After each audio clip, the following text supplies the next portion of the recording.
जन तो तेने कहिए पीड़ पराई जाने रे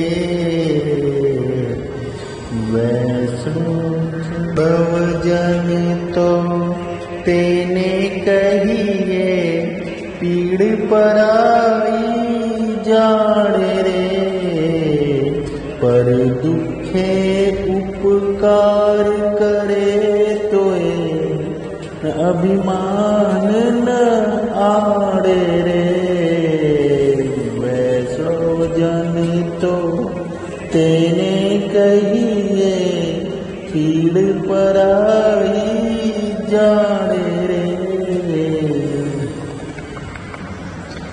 आज 2 अक्टूबर 1920 है।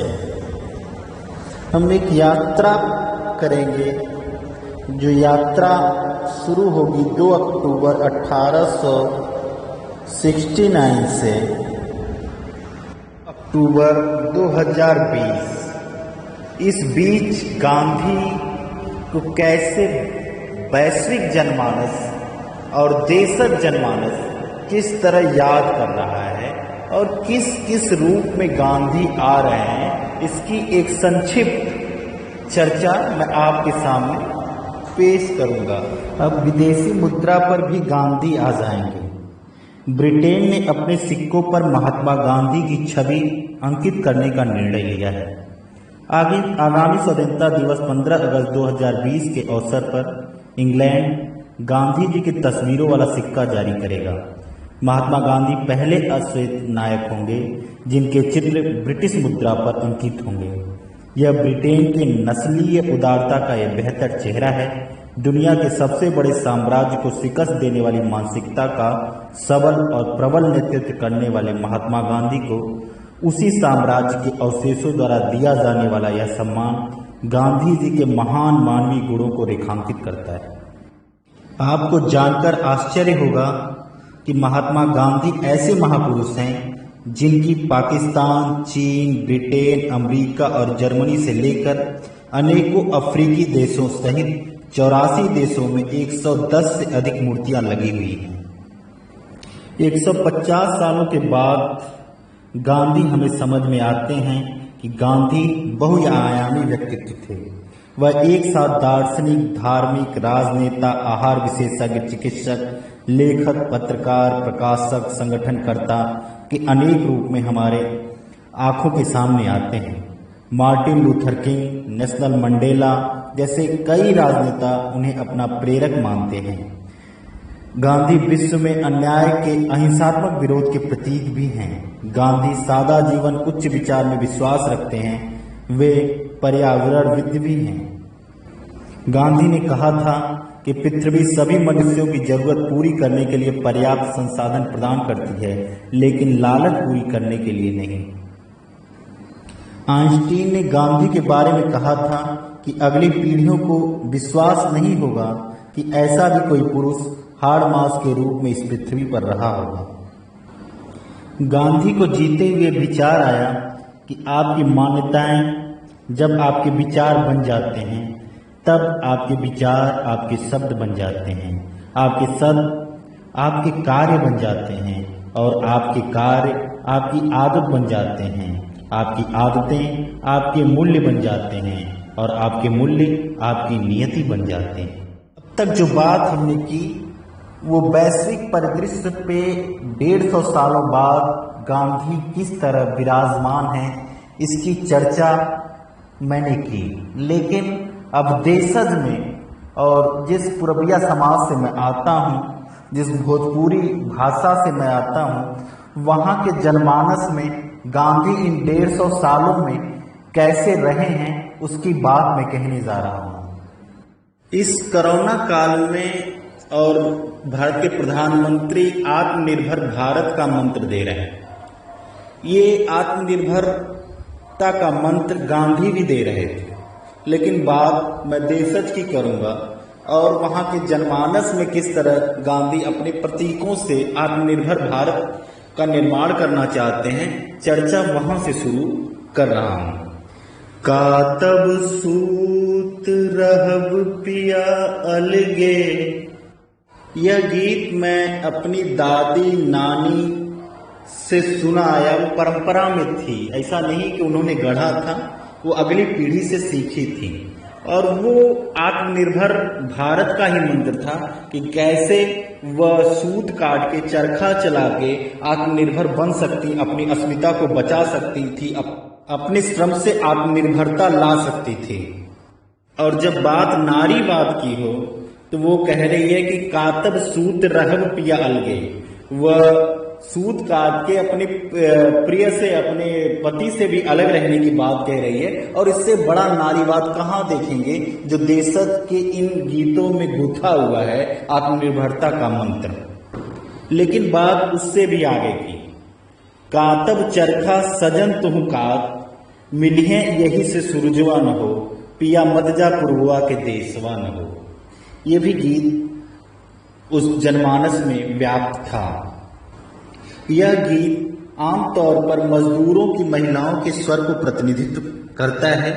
उस समय जब मजदूर पूरब देश यानी कोलकाता कमाने जाते थे तो उनकी पत्नियां मना करती थी कि परदेश क्या करने जाना है, घर में ही रहकर चरखा चलाओ, हम भी चलाएंगे। गांधी जी कह रहे हैं कि इससे कमाई भी होगी और सुराज भी आएगा।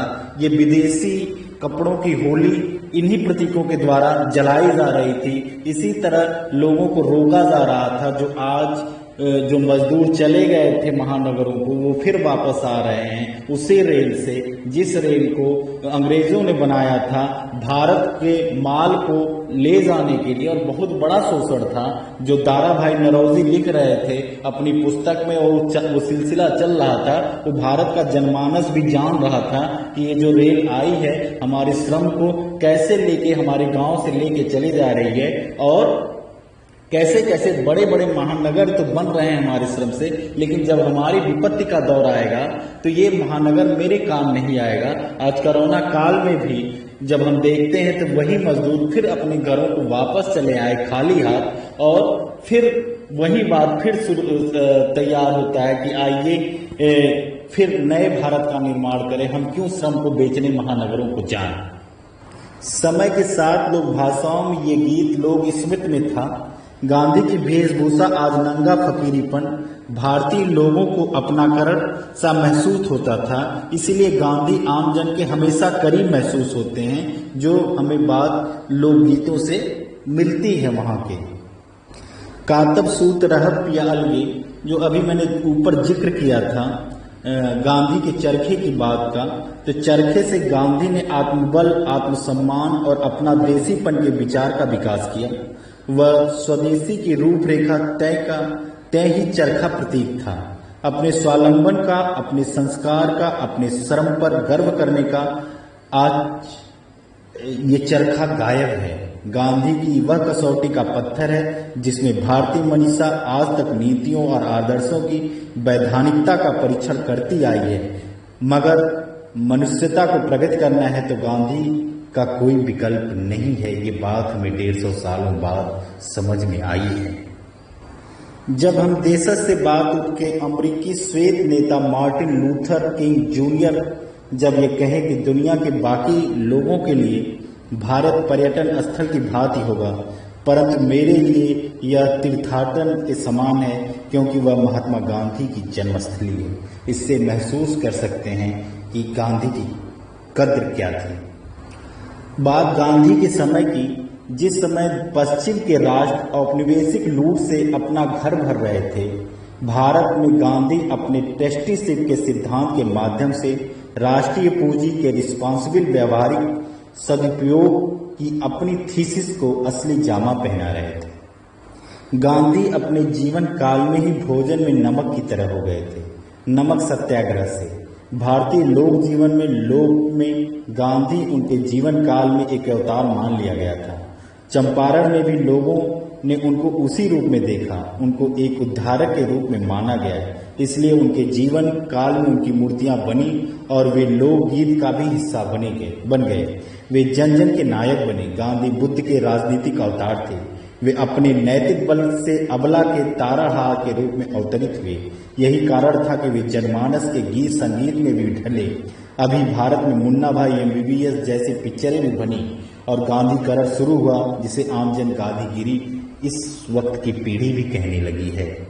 एक बात यहाँ और मैं कह दूं, जहाँ तक भारत का प्रश्न है या विश्व में कहीं का भी प्रश्न हो, किसी देश के सर्वांगीण विकास के लिए जितने भी समकालीन विमर्श हैं, सब अंततः गांधी चौक पर ही मिलते हैं। गांधी कबीर ही नहीं थे, वे जनमानस के दुखती रग को जानते थे। वह बस विचार ही नहीं करते थे, बल्कि उस पर कार्य करते थे। डरबन से लेके चंपारण तक आज़ादी के जश्न को छोड़कर नौकरी में अपने आप को समर्पित कर देने वाला शख्स महात्मा राष्ट्रपिता ही हो सकता है। राष्ट्रपिता कहने वाले प्रथम व्यक्ति सुभाष चंद्र बोस थे, जो गांधी की विचारधारा से इत्तेफाक नहीं रखते थे, लेकिन उन्होंने उद्घोष किया और राष्ट्रपिता कहा, जो भोजपुरी समाज का बापू है। इन 150 सालों बाद जब गांधी को देखते हैं तो गांधी की पैनी दृष्टि हमको नजर आती है। चाहे वो नमक सत्याग्रह रहा हो, चाहे वो विदेशी कपड़ों की होली जलाना रहा हो, चाहे वो धोती पहनना रहा हो, नंगा फकीर बनना रहा हो, और चाहे हिंदी को पूरे भारत में खड़ा करना हो और दक्षिण भारत में हिंदी का प्रचार प्रसार करना रहा हो, तो गांधी कैसे जोड़ रहे थे। और गांधी आज भी उन सवालों पे इतने ही प्रासंगिक लगते हैं, उनके विचार इतने ही प्रासंगिक लगते हैं।